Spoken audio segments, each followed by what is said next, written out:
চুরি করতে এসে জনতার হাতে আটক নাবালক। উঠে এলো একের পর এক চাঞ্চল্যকর তথ্য। বাড়ি থেকে মন্দির, একাধিক চুরিকাণ্ডে জড়িত থাকার দাবি।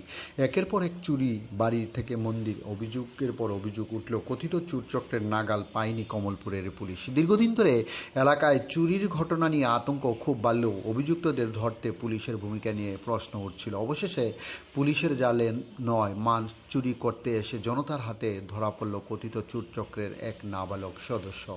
আজ কাকভোরে কমলপুর শহর লাগোয়া কমলপুর থানার মাত্র কিছুটা দূরে ভিতর ফুলছড়ি এলাকার নরেশ ঘোষের পুকুর মাছ চুরি করতে যায় একদল যুবক ও নাবালক। অভিযোগ, ভোরের অন্ধকারে পরিকল্পিতভাবে পুকুরে মাছ চুরির চেষ্টা চালাচ্ছিল। বিষয়টি টের পেয়ে পুকুরের মালিক নরেশ ঘোষ চোরদের ধরতে এগিয়ে যান।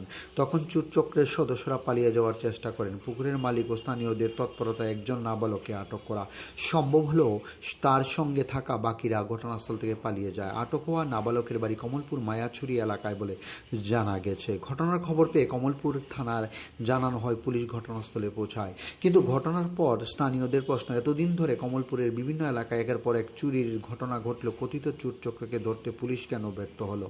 পুলিশের নজরদারি ও তদন্তে কোথায় ছিল ঘাটতি?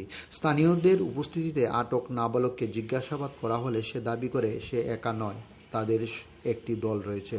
দলের অন্যান্য সদস্যদের বাড়ি মায়াছড়ি চৌমুনি এলাকায়। আরও চঞ্চলকর বিষয় হলো, তার দাবি অনুযায়ী গত কয়েক মাসে কমলপুরের বিভিন্ন এলাকায় সংঘটিত একাধিক চুরির ঘটনার সঙ্গে এই দলের সদস্যরাই যোগ রয়েছে।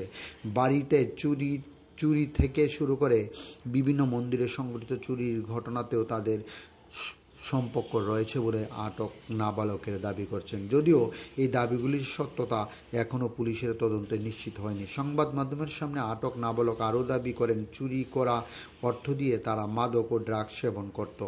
তার এই বক্তব্য সামনে আসতে এলাকা জুড়ে নতুন করে তীব্র উদ্বেগ ছড়িয়েছে। ডিউরি রিপোর্ট, খোয়াই টাইমস। থেকে এই ছোট একটারে ধরছে।